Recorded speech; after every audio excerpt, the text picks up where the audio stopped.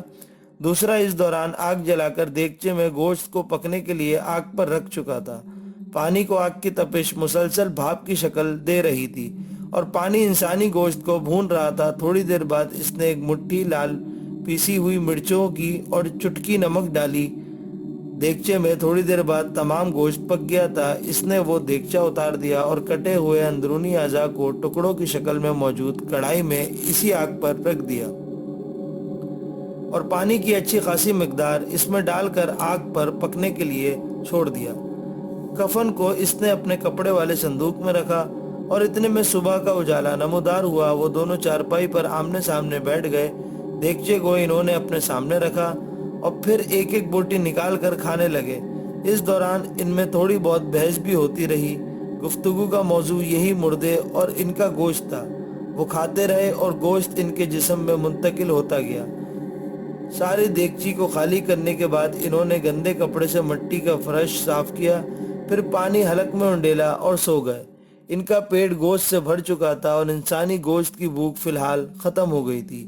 سونے سے قبل ایک بندے نے کڑھائی اتار کر اس میں موجود گوشت کو اسی دیگچے میں ڈالا اور ڈھانپ کر کمرے کے ایک پرانے سے صندوق میں چھپا کر رکھ دیا بعد میں کھانے کے لیے۔ جب وہ سو کر اٹھے تو عصر کا ٹائم ہو چکا تھا۔ وہ اٹھ کر نہائے، کپڑے بدلے اور شہر میں گھومنے پھرنے نکل گئے۔ وہ کافی دیر تک آوارہ گردی کرتے رہے۔ جب شام کا اندھیرا خاصا پھیل گیا تو وہ واپس آئے اور اپنے بوڑھے اور جوان دوستوں کی بیٹھک میں گپ شپ کرنے چلے گئے۔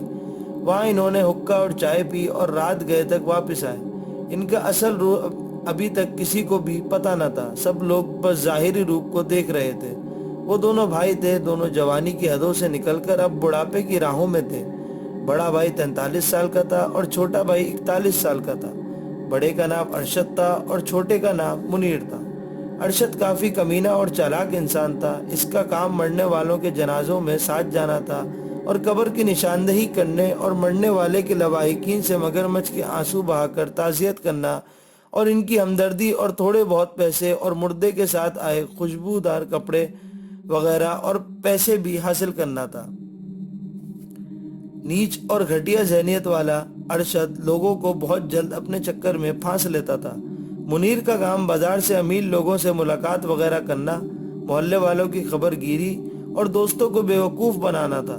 وہ دونوں کافی کمزور اور دبلے انسان تھے، مگر حرامی پن اور شیطانیت ان میں کوٹ کوٹ کر بھری ہوئی تھی۔ ان کی باتوں اور ان کے روپوں سے لگتا تھا کہ ان جیسا بغیرت، بے حیا، کمینہ اور حرامی بندہ اس دنیا میں نہیں ہوگا۔ انسانوں کے بیس میں چھپے ہوئے حرام کے پلے ہوئے درندے، جن کا مقصد صرف اور صرف مردہ انسانوں کا گوشت کھانا اور معصوم لوگوں کو زبان سے لوٹنا اور انسانیت کو بدنام کرنا تھا۔ کوئی بھی مسلمان شخص مردوں کے ساتھ ایسا نہیں کرتا تھا، مگر وہ ذلیل کتے انسان یہ کام کر رہے تھے۔ محلے والوں کی خبر گیری اور دوستوں کو بیوقوف بنانا تھا۔ وہ دونوں کافی کمزور اور دبلے انسان تھے، مگر حرامی پن اور شیطانیت ان میں کوٹ کوٹ کر بھری ہوئی تھی۔ ان کی باتوں اور ان کے روپوں سے لگتا تھا کہ ان جیسا بغیرت، بے حیا، کمینہ اور حرامی بندہ اس دنیا میں نہیں ہوگا۔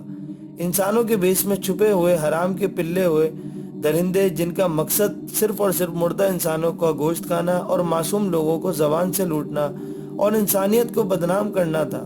کوئی بھی مسلمان شخص مردوں کے ساتھ ایسا نہیں کرتا تھا، مگر وہ ذلیل کتے انسان یہ کام کر رہے تھے۔ ذلیل کتے انسان یہ کام کر رہے تھے۔ میں ڈیوٹی پر تھا۔ میری ڈیوٹی اکثر رات 12 بجے سے لے کر صبح 6 بجے تک لگتی تھی، کیونکہ اس دوران میں نہ تو لوگوں کا رش ہوتا تھا اور نہ ہی کوئی ٹینشن۔ شام کو میرے دوست نے مجھے فون پر کہا کہ یہاں کسی دن آؤ، میں نے تم کو ایک بابا جی سے ملانا ہے جن کے پاس ایک بہت ہی حیران کن کہانی ہے۔ ہم نے وہ کہانی سنی ہے۔ توبہ یار، انسان کو درندے بنتے ہوئے انہوں نے دیکھا ہے۔ دوست کی باتیں سن کر میں کافی حیران ہوا۔ میں نے سوچا کہ اس کے گھر جا کر اس بارے میں پوچھ گچھ کروں گا۔ کچھ دنوں بعد میں گھر پر چھٹی پر گیا تو میں سیدھا دوست کے گھر چلا گیا اور ان سے تفصیلی بات کی۔ دوست نے کہا، صبح میں تم کو بابا کے پاس لے چلوں گا، وہ تم کو وہ کہانی سنائیں گے جو ہم نے بھی سنی ہے۔ میں تجسس میں تھا کہ پوری رات میں سو نہ سکا، لہٰذا دوسرے دن میں بزرگ کے پاس چلا گیا اور ان کو سلام کرنے کے بعد میں نے ان سے کہا بابا جی مجھے پتہ چلا ہے کہ آپ نے انسانوں کو درندہ بنتے ہوئے دیکھا ہے۔ میری بات سن کر انہوں نے کہا ہاں ایسا ہی ہے، اور پھر میرے کہنے پر انہوں نے کہانی سنائی کہ شام نگر میں ارشد اور منیر دونوں بھائی رہتے تھے۔ ان کا والد کافی عرصہ پہلے فوت ہو گیا تھا۔ اس وقت وہ جوانی کی حدوں میں آ رہے تھے۔ ان کی بوڑھی ماں نے ان کو پالا، مختلف گھروں میں کام کاج کر کے کسی سے مانگ کر، یا مطلب جیسے بھی اس نے ان کو نہ صرف پالا بلکہ ان دونوں کی شادیاں بھی کی۔ ماں کو اپنے دونوں بیٹوں سے بہت محبت تھی اور وہ بھی اپنی ماں پر جان چھڑکتے تھے، مگر ان کی جو بیویاں آئیں تو انہوں نے ان کی ماں کو اپنی جوتی پر رکھا اور اس کا جینا حرام کر دیا۔ بوڑھی ماں اپنے بیٹوں کی خاطر یہ برداشت کر گئی اور کوئی شکایت نہ کی۔ دن کو دونوں بھائی قریبی جگہ کام کرتے اور شام کو تھکے ہارے واپس آتے۔ ایک بار ان کی بیویوں نے طیش میں آ کر اپنی ساس کو بہت مارا اور لہو لہان کر دیا۔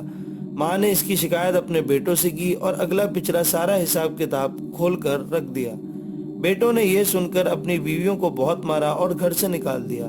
ان کی بیویاں بھی شاید ہٹلر کے خاندان سے تھیں۔ فوراً گھر جا کر جھوٹ موٹ کا قصہ سنایا اور بھائیوں نے ان دونوں پر ہلہ بول دیا۔